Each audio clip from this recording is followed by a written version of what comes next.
자, 오늘 새벽에 우리에게 주시는 말씀을 받습니다. 어제와 본문은 또 동일한데요. 자, 요한복음 16장 7절에서 11절까지 말씀 한 절씩 또 교독하여 읽고요. 마지막 11절은 같이 읽습니다. 7절입니다. 그러나 내가 너희에게 실상을 말하노니 내가 떠나가는 것이 너희에게 유익이라.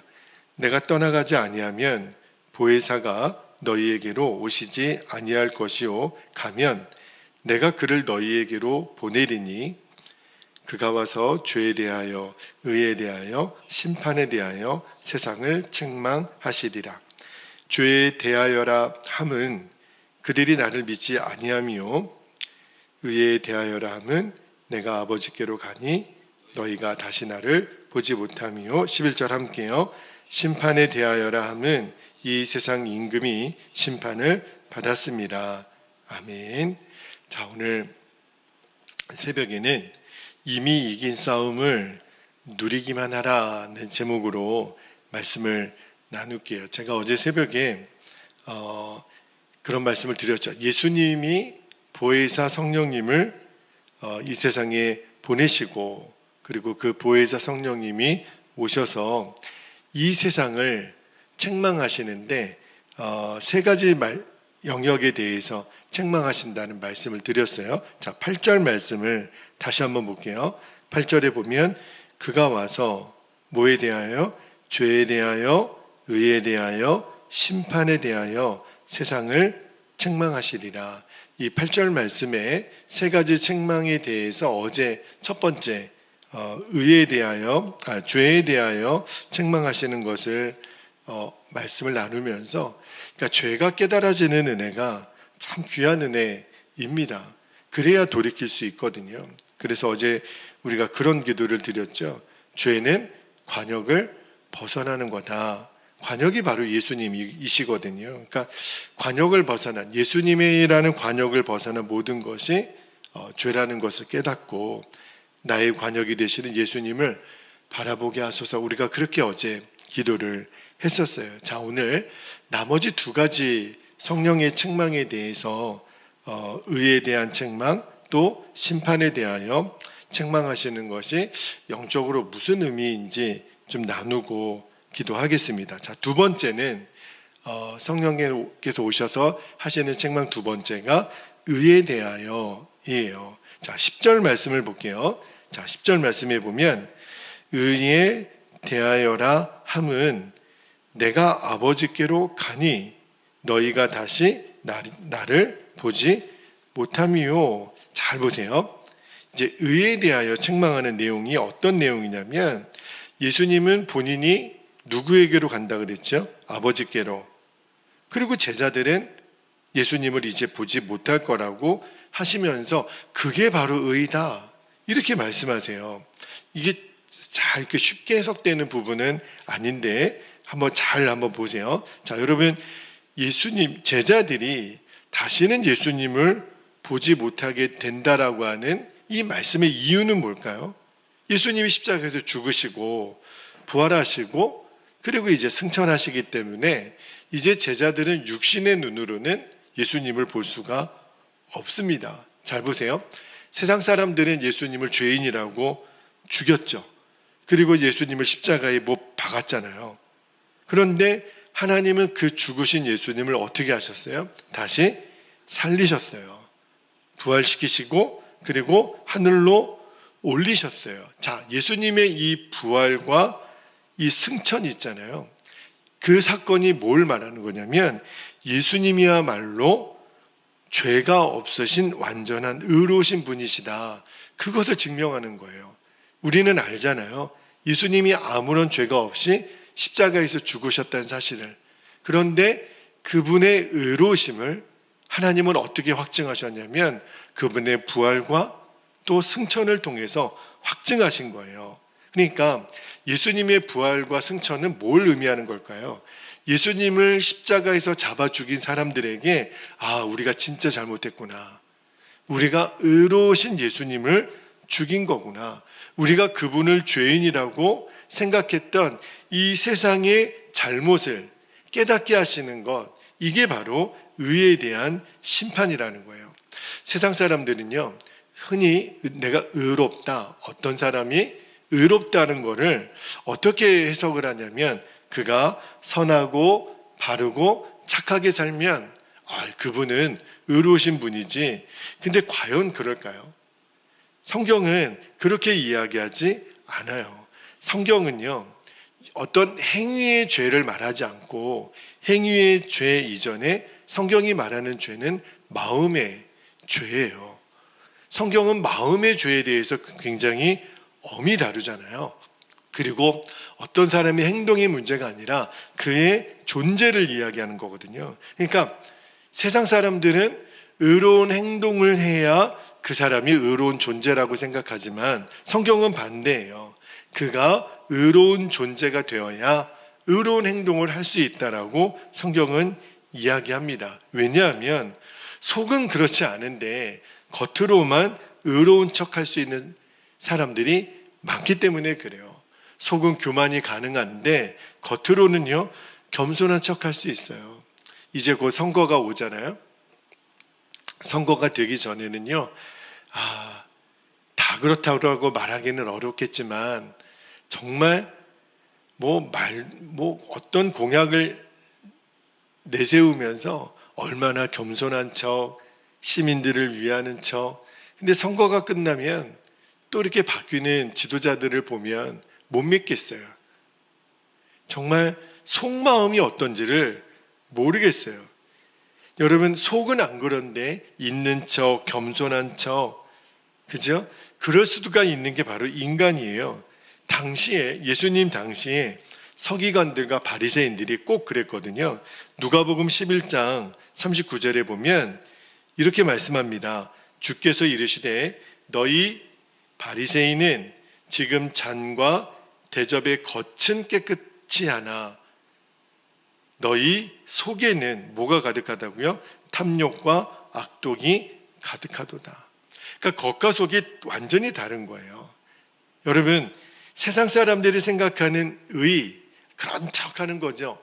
그런데 그것을 성경은 뭐라고 그러냐면 외식이라 그래요.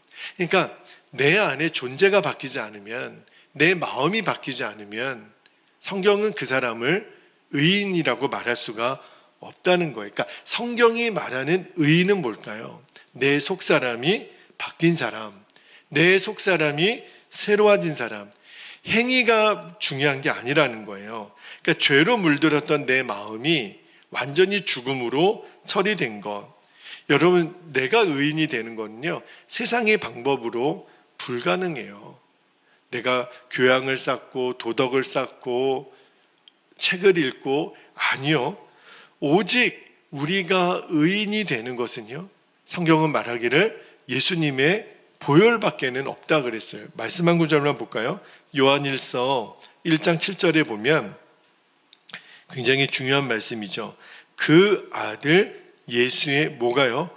피가 우리를 모든 죄에서 깨끗하게 하실 것이요. 우리의 죄를 깨끗하게 하는 방법은 예수님의 피밖에 없어요. 사도 바울이 로마서 6장 23절에 이렇게 말씀하잖아요.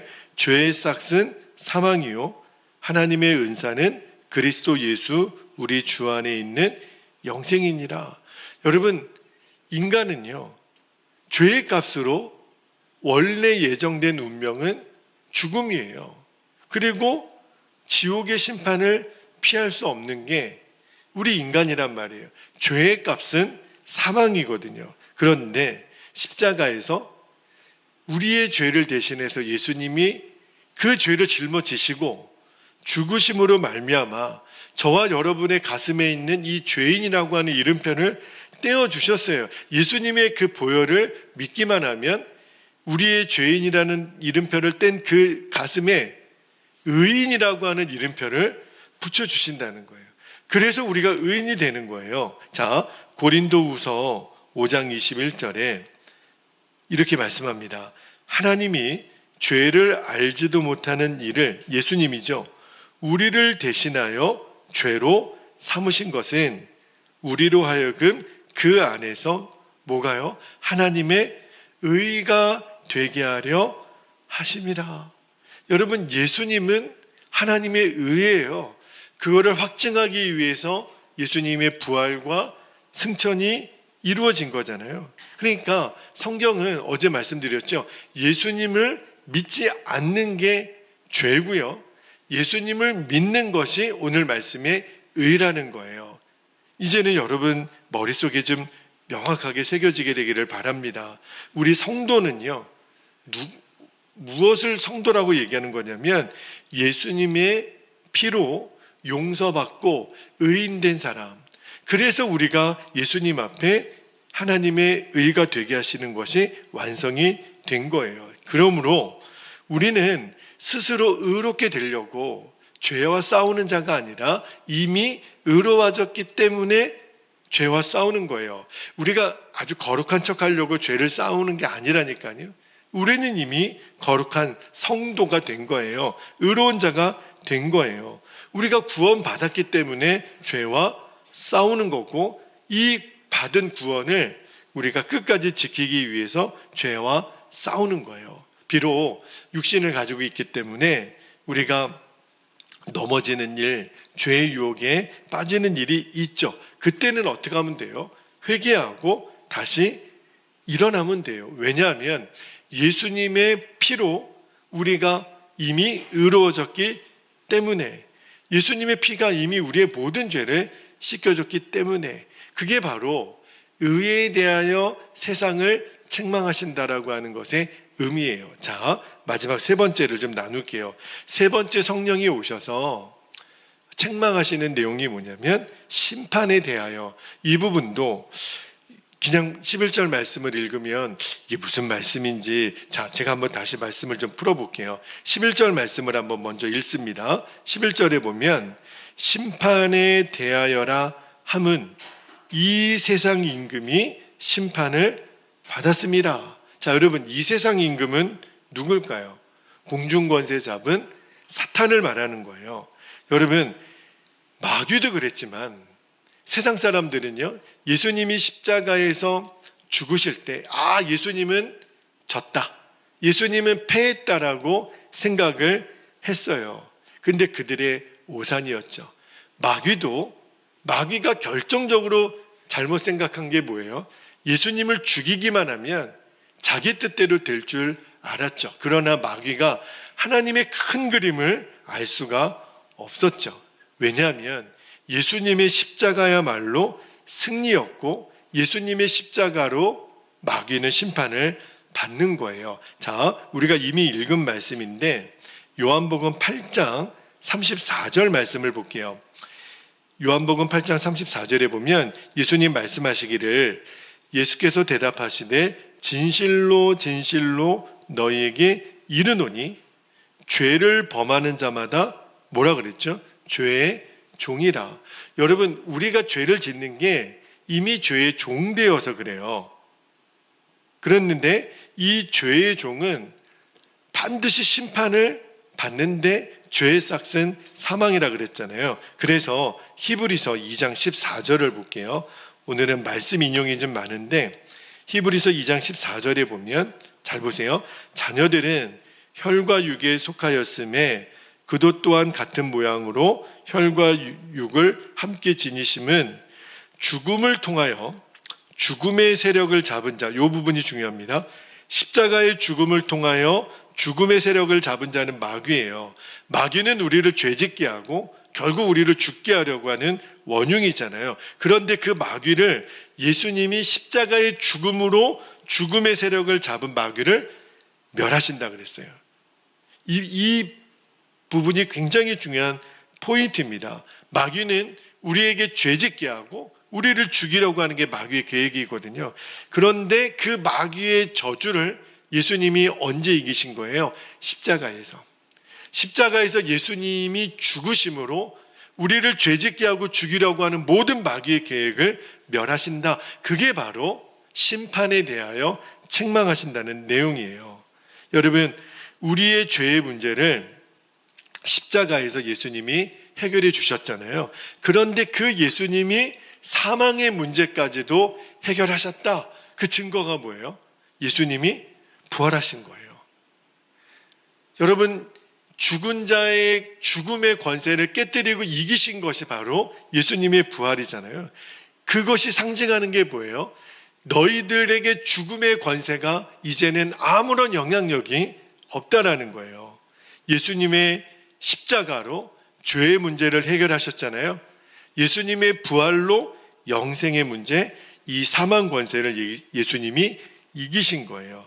할렐루야. 자, 오늘 말씀 11절에 예수님이 뒷부분에 보면 이 세상 임금이 심판을 받았습니다, 이렇게 말씀하셨잖아요. 이미 받은 거예요. 받을 것이다가 아니라 이미 이루어진 과거형으로 되어 있잖아요. 그러므로 우리가 사탄을 무서워할 이유가 없는 거예요. 왜냐?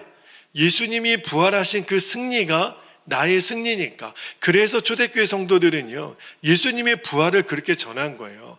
사도 바울이 예수님의 부활을 그렇게 생명을 다해 전한 거예요. 왜? 이미 이겼으니까. 우리는 이기려고 싸운 게 아니라 이미 이긴 승리를 누리는 거예요. 예수님이 이미 다 이루신 승리를 우리는 누리기 위해서 마귀와 싸우는 거거든요. 대신에 그거를 위해서 우리 믿음의 사도들이 깨어있으라. 그래서 정말 깨어있어야 된다라고 이야기를 한 거예요. 베드로전서 5장 8절 9절 말씀을 한번 볼게요. 베드로전서 5장 8절 9절에 보면 근신하라, 깨어라. 너희 대적 마귀가 우는 사자같이 두루다니며 삼킬 자를 찾나니. 9절 보세요. 너희는 마음을 굳건하게 하여 그를 뭐하라? 대적하라. 마귀는 대적하는 거예요. 이는 세상에 있는 너희 형제들도 동일한 고난을 당하는 줄을 알미라. 여러분, 마귀를 대적하기 위해서는 우리가 깨어 있어야 돼요. 왜냐하면 우리가 잠들어 있으면 마귀가 나를 공격하는 것을 몰라요. 목사님, 저 늘 깨어 있는데요. 아니, 육신에 깨어 있는 걸 말하는 게 아니라 영적으로 지금 마귀가 나를 공격하고 있구나. 여러분, 그거를 느낄 줄 알아야 돼요. 이제는. 그러지 못하니까 우리가 매번 넘어지는 거예요. 사람 때문에 넘어지고, 돈 앞에 넘어지고, 관계 문제 앞에 넘어지고, 환경에 넘어지고, 게으름에 넘어지고, 우울함에 넘어지고. 그게 다 마귀의 공격을 받고 있는 증거거든요. 왜요? 영적으로 잠들어 있기 때문에. 그러면 마귀를 대적을 못해요. 그래서 깨어서 기도하라고 성경은 계속 우리에게 도전합니다. 그리고 마귀를 이길 수 있는 결정적인 방법이 뭐예요? 말씀에 순종하는 거예요. 그러니까 우리가 말씀에 순종하지 않으면 마귀에게 나잡아 잡수하는 거랑 똑같아요. 우리가 불순종하면 마귀에게 문을 열어주는 거거든요. 심지어 우리가 불순종하는 죄는 마귀에게 절하는 것과 똑같다고 말씀을 하셨어요. 자, 사무엘상 15장 23절 말씀 볼까요? 그때 사울왕이 불순종의 죄를 저질렀을 때 사무엘 선지자가 사울에게 이렇게 얘기한 거예요. 이는 거역하는 것은, 불순종하는 것은 점치는 죄와 같고 완고한 것은 사신 우상에게 절하는 죄와 같음이라. 그러니까 지금 사무엘 선지자는 사울 왕에게 마음대로 제사 지낸 것에 대해서 당신 지금 우상 숭배한 거고 지금 마귀에게 절한 겁니다. 너무너무 아주 호통을 치는 거죠. 여러분, 야고보 사도는 또 어떤 말씀까지 했냐면 야고보서 4장 7절 한번 볼게요. 야고보서 4장 7절에 보면 그런즉 너희는 하나님께 복종할지어다. 하나님 말씀에 순종할지어다. 마귀를 대적하라. 어떻게 해요? 말씀에 순종함으로. 그리하면 너희를 피하리라. 우리가 예수님의 이름으로 명하노니 마귀야 떠나가. 우리는 그렇게 마귀를 대적해요. 마귀도 인격이기 때문에 예수님의 이름을 제일 무서워하거든요. 그런데 마귀는 알아서 도망가는 사람이 있어요. 알아서 도망가는 성도가 있어요. 누구죠? 하나님 말씀에 늘 순종하는 사람. 저 사람은 건들면 안 돼. 오히려 마귀가 더 고통스럽죠. 왜냐하면 그는 마귀를 대적할 수 있는 하나님의 순종의 무기가 있으니까. 자, 이제 어제 오늘 말씀을 이제 정리해드리고 마무리를 할게요. 예수님이 보내실 보혜사 성령께서 8절 말씀에 죄에 대하여, 의에 대하여, 심판에 대하여 세상을 책망하시리라, 깨우치시리라, 그렇게 말씀하셨어요. 세상이 지금 뭘 잘못하고 있는지, 그죠? 여러분, 세상에 속해 있는 우리가 어떻게 예수님 믿고 구원받은 거죠? 성령의 역사예요. 성령께서 우리로 하여금 죄의 역사를 깨닫게 하셨기 때문에, 여러분, 우리가 예수님 믿는다고 하면서도 넘어질 때가 있잖아요.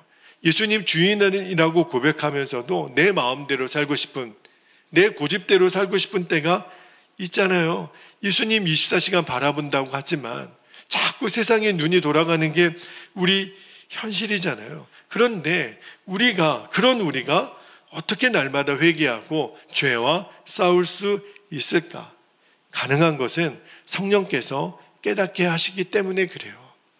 우리가 원래 인격이 훌륭해서가 아니라 내 안에 계신 성령이 준철아, 이거는 죄야, 너 이렇게 하면 안 돼, 계속 말씀해 주시는 거예요. 내가 주인 삼으려고 했던 모든 것을 성령께서 깨닫게 하시기 때문에 오늘도 회개하고 또 마귀를 대적하여 싸우는 거거든요. 여러분, 우리를 의롭게 하시는 예수님의 피, 그것만을 의지하고 회개하도록 성령이 내 안에 역사해 주세요. 지금도 마귀는 두루다니며 삼킬 자를 찾습니다. 박해를 주고요, 또 유혹도 해요. 그런데 연약하고 그렇게 어리석은 우리가 어떻게 마귀를 대적하여 승리할 수 있겠어요? 여러분, 우리가 할 수 있는 일은 예수님께서 마귀를 이미 심판하셨다, 성령께서 그거를 깨닫게 해주시는 거예요. 그래서 오늘 설교 제목도 제가 그런 말씀을 드렸잖아요. 우리는 이미 이긴 승리를 누리기만 하면 돼요. 예수의 영이신 성령께서 우리 안에 오셔서 해주시는 일이 뭐냐면, 깨닫게 해주시는 일이 뭐냐면 마귀를 대적하라는 거예요. 너희는 이미 이겼다는 거예요. 이미 예수님이 죄에 대하여, 의에 대하여, 심판에 대하여 책망하시는 그 성령님을 우리 안에 보내주셔서 우리 안에 계속 깨닫게 해주시고 이기도록 힘을 주시는 거예요. 여러분, 성령님은요, 세상의 잘못만 깨닫게 하시지 않습니다. 저와 여러분의 그 잘못도 깨닫게 해주세요. 성령님은요, 지금도 죄에 대하여, 의에 대하여, 심판에 대하여 깨닫게 해주세요. 그래서 우리가 지금 이 새벽에 필요한 기도가 뭐지요? 성령님, 제가 성령님께서 저를 깨닫게 해주시는 일에 제 마음을 열고 성령님을 의지합니다. 제가 깨닫게 하여 주옵소서. 우리가 할 수 있는 일은 매 시간 성령을 구하는 거예요. 성령의 깨닫게 해주심을 구하는 거예요. 그래서 성령에 더 민감하기를 우리가 기도하는 겁니다. 왜냐하면 여러분, 우리가 지금도 여러분은 저의 음성을 듣고 있잖아요. 그런데 만약에 누가 여기 앞에 갑자기 막 드럼을 막 연주한다 그러면 아마 여러분들은 제 음성을 제대로 듣기가 어려우실 거예요. 왜냐하면 자꾸 다른 소리가 들어야 될 소리를 회방하거든요. 그러니까 성령님이 저와 여러분 안에 계속 말씀하시는 거, 이 길로 가야 돼, 그쪽으로 가면 죄야, 계속 깨닫게 해주시는데 마귀가 자꾸 잡소리로 역사하는 거예요. 아니야, 그래도 돼, 이것도 좀 해봐. 마귀의 그 소리를 차단하고 하나님 말씀의 순종함으로 차단하고 기도로 차단하고 우리는 성령님의 음성에 민감하여 듣는 거예요. 죄에 대하여, 의에 대하여, 심판에 대하여 책망하시고 깨닫게 하시는 성령님의 음성을 우리가 듣게 되면 어떻게 우리가 순종하고 나가야 되는지 그 길이 보입니다. 성령이 행하시는 역사를 우리가 보게 돼요. 그래서 예수님이 내가 떠나가는 것이 유익이다. 왜요? 내가 너희에게 보혜사 성령을 그래야 보내줄 것이니. 그 말씀을 어제 오늘 우리가 세 가지 책망에 대하여 말씀을 나누면서 우리가 붙잡은 거예요. 여러분, 이제 이 진리의 말씀이 여러분에게 좀 마음에 새겨지는데 조금이라도 좀 도움이 되셨으면 좋겠습니다. 그래야 우리가 이제 이미 이긴 싸움을 우리는 누리면서 사는 거예요. 자, 이제 우리 함께 기도하겠습니다. 오늘도 두 가지 기도 제목을 붙잡고 기도합니다. 첫 번째는 우리를 의롭게 하시는 예수님의 피를 의지하여 회개의 은혜를 주시는 성령님께 온전히 반응하는 심령이 되게 하옵소서. 여러분, 성령님께서 계속 우리 안에 말씀하세요. 이미 우리 안에 오셨으니까 그때 우리가 할 수 있는 일은 성령님께 민감하게 반응하는 거예요. 성령이 내 안에 완전히 나를 장악하시도록. 두 번째, 예수님께서 십자가에서 마귀의 권세를 심판하셨음을 믿고, 이미 이긴 싸움이에요. 부활하심으로 우리의 보증이 되셨잖아요. 성령의 권능으로 날마다 마귀를 대적하여 승리하게 하옵소서. 이미 우리는 승리한 거예요. 그거를 누리게 하옵소서가 더 정확한 기도 제목이 되겠네요. 주님, 오늘도 우리는 이미 이긴 싸움을 한 겁니다. 우리는 누리기만 하시면 돼요. 여러분, 가슴을 펴시고 오늘도 마음껏 담대하게 오늘 하루에 나에게 일어나는 모든 일들 앞에서 승리하시게 되기를 축복합니다. 우리 두 가지 기도 제목을 붙잡고 함께 합심하여 주의 이름을 부르고 통성으로 기도합니다. 주여,